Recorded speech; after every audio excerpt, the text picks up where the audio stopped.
I'm Carol Myers. And I'm Michael LeBeau. With NewsWrap, a summary of some of the news in or affecting LGBTQ communities around the world for the week ending June 20th, 2020. The United Nations is calling for the debunked practice of conversion therapy to be banned everywhere. A new report documents the negative impact of the so-called treatment that's supposed to push queer people down a straight and narrow path. The report concludes that it's a scientifically bogus invention that leads nowhere. Researchers underscored how particularly horrific the practice is on minors who have no legal right to control their own healthcare decisions. They found that the young fall prey as a result of the desire of parents or guardians to have them conform to expectations, either their or their communities, regarding sexual orientation and gender identity. The document was issued by the UN's independent expert on sexual orientation and gender identity, Victor Madrigal-Borloz. NBC News reports that it faced a lot of pushback from a number of states. Outright Action International's Sahar Mozami said, "It's been controversial, as they say at the UN. There were conversion therapy practitioners in at least 68 countries identified in the report, but researchers suggest that it's virtually a global pandemic and, in many cases, a lucrative business for providers around the world." Outright Action International can only find 5 countries that have outright bans on conversion therapy: Brazil, Ecuador, Germany, Malta, and Taiwan. Canada is considering becoming number 6. There are regional bans in a number of other countries. Poland's president, Andrzej Duda, is playing the queer card again in his bid for re-election. In recent speeches, Duda is claiming that what he calls LGBT+ ideology is just like communist indoctrination in the former Soviet Union. He says, "They are trying to convince us that they are people, but this is an ideology." His family charter includes promises to prohibit the propagation of this ideology and defend the institution of marriage, marriage defined as a relationship between a woman and a man. After about 100 pro-queer protesters surprised him at a campaign rally on June 15th, Duda invited them to meet with him. Only 29-year-old filmmaker Bartosz Staszewski agreed. Other activists demanded a public apology for Duda's inflammatory and dehumanizing comments first. The incumbent also invited his openly gay left-wing challenger to the meeting, Warsaw Mayor Robert Biedroń.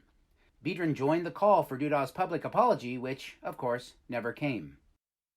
A presidential spokesperson called Duda's meeting with Staszewski good and constructive. However, the activist said that he spent more than an hour talking and displaying photos of young Polish people who had died by suicide and gay people in Auschwitz, then finally stood up and walked out without a perfunctory handshake after Duda kept insisting that campaigning against LGBT+ ideology was a free speech issue. Duda can expect a friendlier visit with someone who has an affinity for right-wing autocrats. He'll be President Donald Trump's first White House visitor since the COVID-19 pandemic began. That meeting is set for June 24th. The Trump administration took a licking in litigation this week. The U.S. Supreme Court declared on June 15th that LGBTQ people are protected from workplace discrimination by federal civil rights laws banning bias based on sex. We'll have comprehensive coverage of that groundbreaking decision following NewsWrap. Yet another legal setback may have gotten lost in the High Court headlines. A federal district judge ruled that a U.S. gay couple's daughter born in Canada via surrogate is indeed a U.S. citizen. Mike Pompeo's State Department essentially argued that the child was born out of wedlock because one of her married parents is not her biological parent. U.S. District Judge Theodore Chuen disagreed. He ruled that the daughter of Rui and Adiel Caviti was a U.S. citizen at birth, born of married parents who were both U.S. citizens who had legally resided in the country before her birth. The Cavitis are naturalized U.S. citizens. They were each born in Israel, but came to the U.S. separately.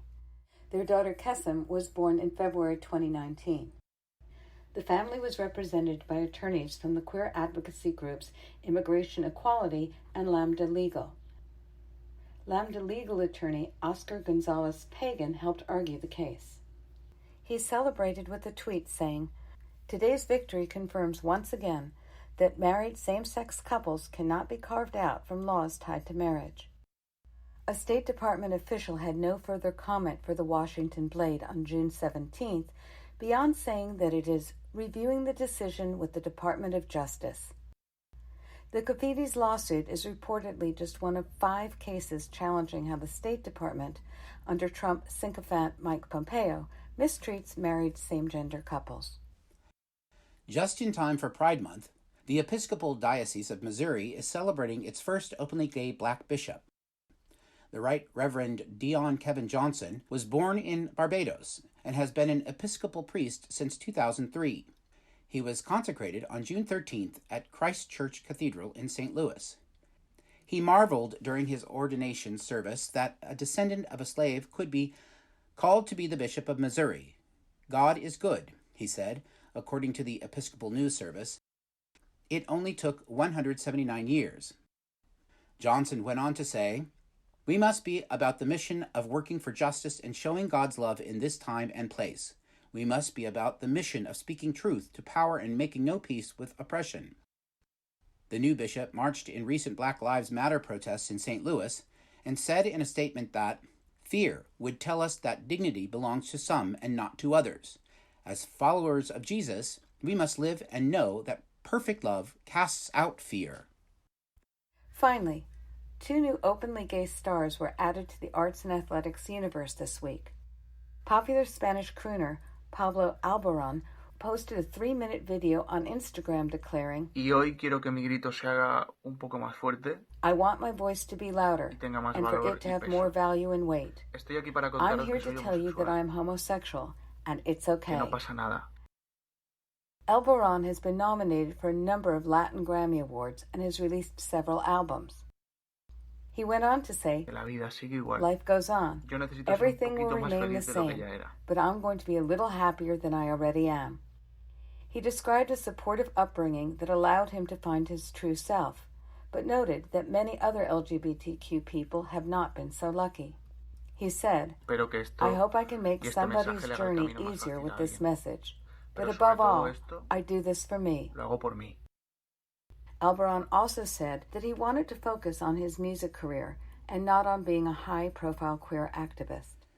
Chilean pro basketball player Daniel Arcos decided to love and value himself by coming out, declaring himself to now be proud and free in a 3-page letter. The 26-year-old 6'3" small forward for CD Castro said that he had struggled with shame and self-acceptance for a long time. Leading Chilean advocacy group, the Homosexual Movement of Integration and Liberation, applauded Arcos for making a significant contribution to other players who may find themselves in a situation of grief or pain for not being able to reveal who they are. Arcos' lengthy letter included saying, "I am convinced that sport can include us all, but as long as issues like this are not visible and made natural, it will be difficult to advance. Respect is essential and the minimum we need to live in a better society free of prejudice." That's NewsWrap, global queer news with attitude for the week ending June 20th, 2020. Follow the news in your area and around the world. An informed community is a strong community. NewsWrap is usually recorded in the studios of KPFK Los Angeles, but we're recording remotely during the COVID-19 emergency. The news is written by Greg Gordon, edited by Lucia Chappelle, produced by Brian DeShazer, and brought to you by you. Help keep us in ears around the world at thiswayout.org, where you can also read the text of this newscast and much more. And you can listen to NewsWrap each week by subscribing to our This Way Out Radio YouTube channel. For This Way Out, I'm Michael LeBeau. Stay healthy. And I'm Carol Myers. Stay safe.